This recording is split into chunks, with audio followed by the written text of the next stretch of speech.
प्रधानमंत्री फसल बीमा योजना बीमा कंपनियों के फायदे के लिए बनी, किसानों को कोई फायदा नहीं। प्रधानमंत्री फसल बीमा योजना हकीकत में किसानों के लिए बनी फसल बीमा योजना।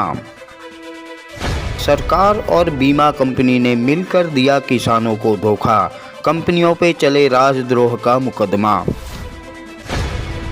किसानों की आय डबल करने की बात सिर्फ हथेली पे चांद दिखाना, किसानों की आय घटी और खर्च 4 गुना हुआ।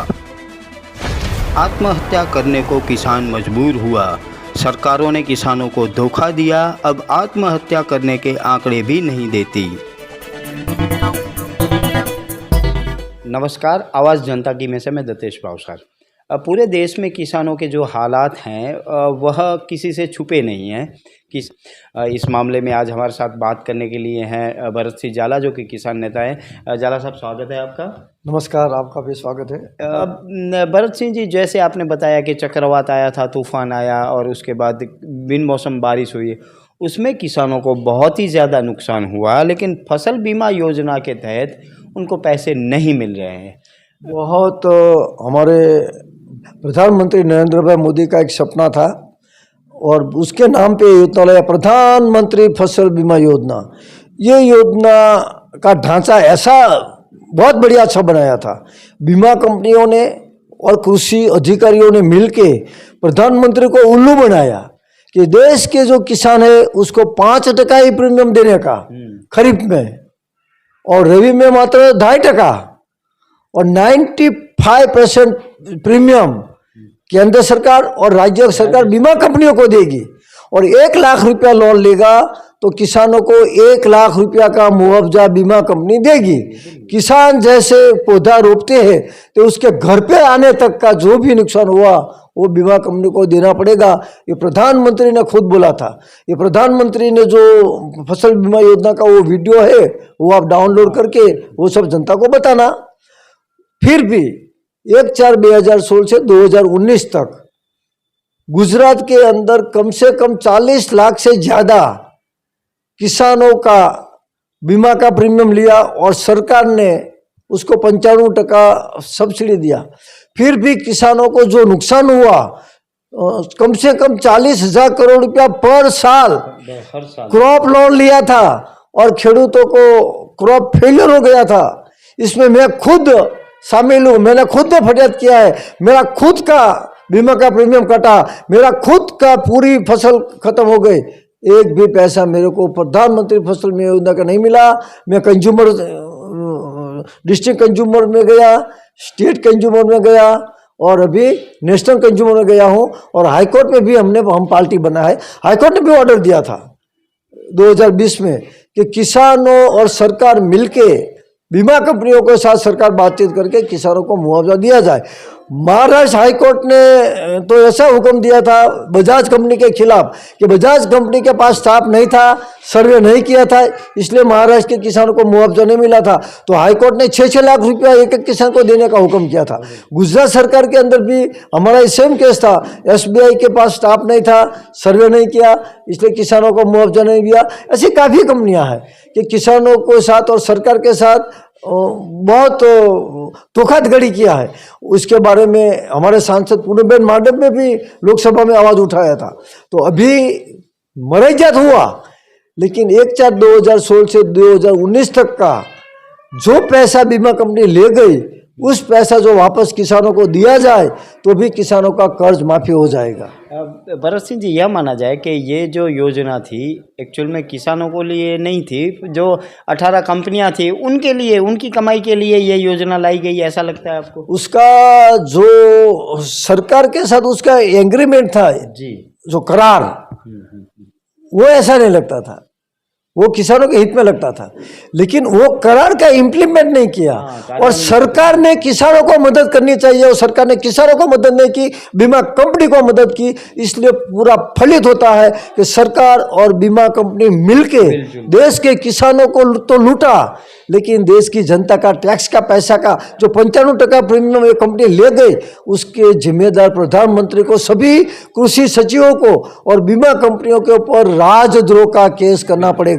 बिल्कुल सही बात है, क्योंकि जो 95% जो प्रीमियम दिया था वो सरकार ने दिया था, सरकार में पैसा हमारा है, तो इसका मतलब यह है कि सरकार के साथ भी छलावा किया गया और यह कंपनियां मोटा मोटा प्रीमियम लेके किसानों को एक भी पैसा, बहुत कम पैसा इन्होंने दिया है। दूसरा पक्ष यह भी है कि ये जो कंपनियां हैं, इन कंपनियों ने, जैसे बापू ने बताया कि उनके पास कर्मचारी नहीं थे, जिसकी जिम्मेदारी कंपनी की होती है लेकिन जिसको भुगतते हैं किसान और किसानों को नहीं मिल रहा है। बापू, प्रधानमंत्री ने अपनी चुनावी रैलियों में कई जगह कहा था कि 2022 में किसानों की आय डबल हो जाएगी और मेरे जो किसान भाई है वो खुशखुशाल हो जाएंगे। वो वादा कहाँ तक पूरा आप पाते हैं? प्रधानमंत्री अभी हुए, पहले गुजरात के मुख्यमंत्री थे और उस टाइम पहले ही बोला था कि हमारे, जब गुजरात के मुख्यमंत्री थे तब मोदी साहब ऐसा बोलता था कि हमारे गुजरात के किसान रुपया का पौधा रोपेगा और उसके घर पे, उसके खेत से डॉलर आएगा, तो 1 रुपया का 80 रुपया उसको किसानों को फायदा होगा, ऐसी वो नीति बनाएगी। फिर प्रधानमंत्री बना, वही बात उसने किया कि हम आपकी किसानों की आवक बमणी करेगा। उसने सपना बताया, हथेली में चांद बताया, लेकिन उनके साथ जो इर्द गिर्द में बैठने वाले जो मंत्री लोग हैं, सचिव लोग हैं, उन लोगों ने मिलके किसानों की आय 2 गुनी नहीं किया, किसानों का खर्च 4 गुना किया। ये प्रधानमंत्री को मालूम नहीं है। और आज गुजरात के किसान के सर पे 1 लाख करोड़ का कर्ज है और पूरे देश के अंदर हर साल किसान जो सुसाइड कर रहा है उसका आंकड़ा भी बाहर नहीं आते हैं। ये राइट टू इन्फॉर्मेशन एक्ट के अंदर पहले तो मेरे को इन्फॉर्मेशन मिला और नेशनल क्राइम ब्यूरो भी इन्फॉर्मेशन देते थे, स्टेट क्राइम भी इन्फॉर्मेशन देते हैं। आज इन्फॉर्मेशन भी नहीं मिलती, आत्महत्या किया, क्यों किया, कैसे किया। तो प्रधानमंत्री को मैं विनती करता हूं, किसानों की आय किसान नहीं करेगा, किसानों का खर्च आप 0 पे ला दो, किसानों की आमदनी ऑटोमेटिक बढ़ जाएगी। किसानों को पर एकड़ 1 लाख रुपया का जो खर्च होता है वो हर साल जून महीने में पर हेक्टर 1 लाख रुपया किसानों को दे दो। किसानों को मंडी की जरूरत नहीं है, किसानों को एमएसपी की जरूरत नहीं है, किसानों को कुछ जरूरत नहीं आपके पास। किसानों को एग्रीकल्चर जो खर्च है वो खर्च पूरा आप दे दो। किसान नहीं पानी मांगेगा, नहीं पैसा मांगेगा, नहीं कर्ज माफी मांगेगा।